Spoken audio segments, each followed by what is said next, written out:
कभी सोचा है क्यों माता पार्वती ने अपना देह त्यागा था? क्यों महादेव, जो संहार के देवता हैं, एक स्त्री के लिए टूट कर रो पड़े थे? यह सिर्फ एक प्रेम कथा नहीं थी, ये उस वेदना की गाथा है जिसने सदियों तक देवताओं और मनुष्यों दोनों को झकझोर दिया। जानते हैं इस अधूरी कहानी को? वीडियो शुरू करने से पहले लाइक और सब्सक्राइब कर देना। बहुत समय पहले की बात है। ब्रह्मा जी के मानस पुत्र राजा दक्ष की एक सुंदर कन्या ने जन्म लिया। उसका नाम रखा गया सती। लेकिन ये कोई साधारण कन्या नहीं थी। माँ आदिशक्ति स्वयं इस रूप में धरती पर आई थीं।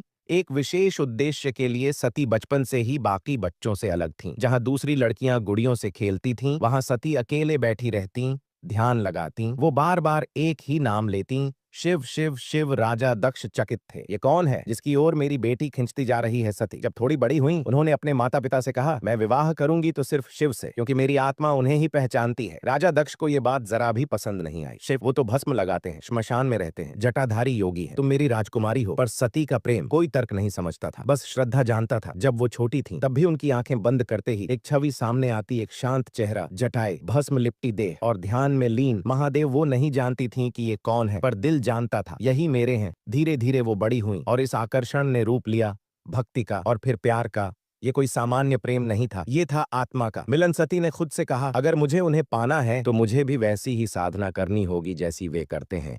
और यहीं से शुरू हुआ सती का रास्ता, एक देवी का सफर। सती ने ठान लिया था, अगर कोई पति बनेगा तो सिर्फ महादेव। लेकिन शिव, वो तो दुनिया से अलग थे, न भाव में बंधते, न किसी से जुड़ते। वो तो निर्विकार योगी, महायोगी थे, जिनके लिए संसार एक भ्रम था। राजा दक्ष ने सती से कहा, तुम एक भिखारी योगी के पीछे अपना जीवन बर्बाद कर रही हो। पर सती ने जवाब में कुछ नहीं कहा, बस महल छोड़ दिया। वो जंगलों में चली गईं, अकेली, नंगे पांव, राजसी जीवन छोड़कर। सिर्फ एक लक्ष्य के साथ, उन्हें पाना है तो उनकी तरह बनना होगा। सती ने कठोर तपस्या शुरू की। ठंडी हवाओं में बिना कपड़ों के बैठी रहीं, बरसातों में भीगती रहीं, गर्मी में धूप में खड़ी रहीं, कई कई दिन बिना अन्न और जल के बीता दिए। देवता भी आश्चर्य में पड़ गए। ये कोई सामान्य स्त्री नहीं, ये तो शक्ति स्वयं है। इधर शिव ध्यान में लीन थे, लेकिन जब सती की तपस्या की ऊर्जा उन तक पहुंची तो आंखें खुलीं और पहली बार दिल हिला। उन्होंने देखा एक स्त्री जो सब कुछ छोड़कर सिर्फ उन्हें पाने को तप कर रही है। शिव मुस्कुराए और स्वीकृति दे दी। अब आता है विवाह का समय। सारी सृष्टि जैसे सज गई थी। देवता, गंधर्व, अप्सराएं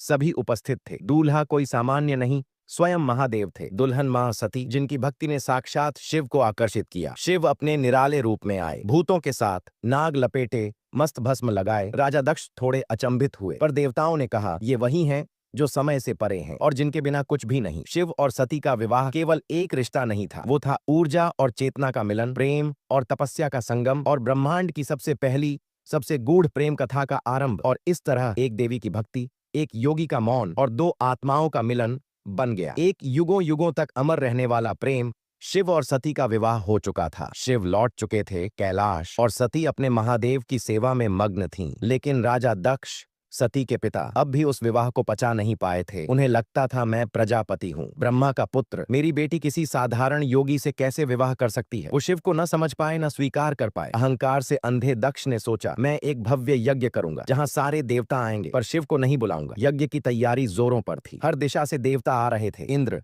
वरुण, अग्नि, सभी चारों ओर ढोल नगाड़े, मंत्रों की ध्वनि पर एक नाम गायब था। महादेव सती कैलाश पर थीं। उन्होंने आकाश में देवताओं को जाते देखा। पूछा, ये कहाँ जा रहे हैं? उत्तर मिला, तुम्हारे पिता का यज्ञ है। सती चौंक गईं, और हमें निमंत्रण नहीं। शिव बोले, जिस यज्ञ में अपमान छुपा हो वहां देवता नहीं जाते। पर सती की ममता जागी, मेरा मायका है, मेरी माँ होगी, बहनें होंगी। शिव ने समझाया, पर सती ने कहा, मैं एक बेटी हूँ, देखना चाहती हूँ पिता का प्रेम अब भी है या नहीं। सती मायके की ओर चल पड़ी थी, अकेली, बिना शिव के मन में उम्मीद लिए कि पिता मिलते ही गले लगा लेंगे। माँ कहेंगी, बेटी कितने दिन बाद आई। पर जब वो यज्ञ स्थल पहुंची, सब कुछ ठंडा और शुष्क था, कोई स्वागत नहीं। माँ मैना ने मुंह मोड़ लिया, बहनों की नजरें झुकी थीं, और सबसे ऊपर पिता दक्ष का चेहरा अभिमान और तिरस्कार से भरा हुआ। सती ने पूछा, पिताश्री, आपने शिव को इस यज्ञ में आमंत्रित क्यों नहीं किया? दक्ष ने हंसकर कहा, शिव, उसे भी कोई देव कहते हैं। वो कौन है? जो श्मशान में रहता है, जो भूतों की संगति करता है, जो नंगे पांव भस्म लपेटे फिरता है। मैं प्रजापति हूँ, और वो एक अघोरी। क्या उस जैसे को देवताओं के यज्ञ में बुलाया जाता है? अब सती के कानों में वो शब्द नहीं, जैसे अंगारे पड़ रहे थे। वो वही शिव थे जिन्हें उन्होंने प्राणों से चाहा, वही जिनके लिए उन्होंने तपस्या की, वही जो पूरे ब्रह्मांड के कारण है। सती कांपते स्वर में बोली, पिताश्री, आपको मेरी भक्ति पर नहीं, मेरे चुनाव पर अपमान है। आप शिव को नहीं समझ सके, लेकिन मैं उन्हें जानती हूँ। दक्ष फिर व्यंग्य से हंसा, वो योगी तुझे क्या दे पाएगा? उसने तुझे राजसी जीवन से वंचित कर दिया। अब सती की आंखें भर आईं। भीड़ में सब चुप थे, कोई कोई उनका पक्ष नहीं ले रहा था, पर भीतर की देवी जाग चुकी थी। सती ने मंच पर खड़े होकर कहा, हे अग्निदेव, तुम साक्षी हो कि ये शरीर मेरे स्त्रीत्व का अपमान सुन चुका है। अब ये शरीर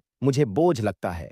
मैं सती हूँ और शिव की अर्धांगिनी हूँ। मुझे अपने स्वामी का अपमान नहीं सहना। भीड़ में सन्नाटा था और फिर सती ने अग्निकुंड में छलांग लगा दी। आसमान गूंज उठा, देवता कांप उठे और दक्ष सन्न रह गया। और इसी के साथ प्रेम की परीक्षा पूरी हुई। पर अब शुरू हुआ वो प्रलय जो ब्रह्मांड में आज तक गूंजता है, शिव का तांडव। कैलाश पर बैठे शिव ध्यान मग्न शांत, लेकिन अचानक उन्हें एक झटका लगा। सती नहीं रही। शिव की आंखें खुली, ना कोई चीख ना कोई आंसू, बस गहरी निस्तब्धता, जैसे पहाड़ टूट गया हो। भीतर उनके मन का प्रेम, आत्मा की अर्धांगिनी शिव की शक्ति अब शरीर त्याग चुकी थी। शिव उठे, भस्म से लिपटे, जटाओं से बिजली कड़कने लगी। उन्होंने त्रिशूल उठाया और फिर धरती पर पटका। वीरभद्र प्रकट हो अग्नि की ज्वाला से निकला, एक भयानक योद्धा, आंखों में अंगारे, हाथ में तलवार और शरीर से आग की लपटें। ये था वीरभद्र, शिव का अंश, उनका क्रोध, उनकी न्याय की ज्वाला। शिव ने आदेश दिया, दक्ष का यज्ञ नष्ट कर दो, एक भी अपमान अब जीवित न बचे। वीरभद्र ने यज्ञ स्थल की ओर प्रस्थान किया और साथ में आए भूत प्रेत पिशाच और गणों की सेना। यज्ञ चल रहा था, मंत्र गूंज रहे थे, देवता बैठे थे। तभी आकाश से गरज उठी, बिजली और वीरभद्र आ गया। यज्ञ विध्वंस शुरू हुआ, यज्ञ का मंडप टूट गया। देवता इधर उधर भागने लगे, आरशियों के कमंडल छिन गए, अग्नि बुझ गई और फिर दक्ष पकड़ा गया। वीरभद्र ने उसे घसीटा, कहा, जिसने महादेव का अपमान किया अब वो अपने प्राणों की भीख मांगे। और देखते ही देखते दक्ष का सिर धड़ से अलग कर दिया गया। अब ब्रह्मांड में हाहाकार मच गया। देवता शिव के पास पहुंचे, हे नीलकंठ, यज्ञ को बचा लीजिए। प्रलय रोको, सती नहीं रही, पर हम और विध्वंस नहीं सह सकते। शिव, जिनकी आंखों से अब भी दर्द बह रहा था, उन्होंने करुणा दिखाई, दक्ष को पुनर्जीवित किया, मगर बकरे का सिर देकर। और फिर शिव सती के जले हुए शरीर को उठाकर चल पड़े। पूरा ब्रह्मांड कांप रहा था। जहां जहां शिव के कंधे से सती का अंग गिरा, वहां वहां शक्तिपीठ बने। ये नहीं था सिर्फ एक प्रेमी का क्रोध, ये था परम पुरुष की पीड़ा। जब उसकी शक्ति उससे अलग हो गई, सती अब नहीं थी, लेकिन प्रेम कभी नहीं मरता। सती ने देह त्यागी थी, पर आत्मा अमर थी। वो शक्ति थी, और शक्ति बिना शिव भी अधूरे थे। समय बीत, हिमालय पर्वत के घर एक कन्या ने जन्म लिया, पार्वती। माँ मैना, पिता हिमवान, और बालपन से ही उस कन्या में एक अजीब आकर्षण था शिव के प्रति। पार्वती ने बचपन से ही शिव को अपना मान लिया था। जब माँ कहती किससे शादी करेगी, तो वो मुस्कुराकर कहती, जिसने मेरी आत्मा को पहली बार छुआ था वही मेरा स्वामी है। उन्हें नहीं पता था कि वही सती है, पर आत्मा जानती थी शिव मेरे हैं और मैं उनकी। पार्वती ने भी वही मार्ग चुना, तपस्या सालों तप किया, शिव को मनाया। शिव ने फिर परखा, और अंततः जब उन्हें पार्वती की भक्ति में वही पवित्रता दिखी, तो स्वीकार कर लिया। फिर हुआ वो मिलन जो 2 जन्मों का नहीं, 2 युगों का नहीं, ब्रह्मांड का था। और अब एक आखिरी संदेश इस वीडियो एंड की तरह, जहां आज प्यार डीएम में शुरू होकर सीन पर खत्म होता है, वहीं कभी एक स्त्री ने प्रेम को पाने के लिए जन्मों तक इंतजार किया था।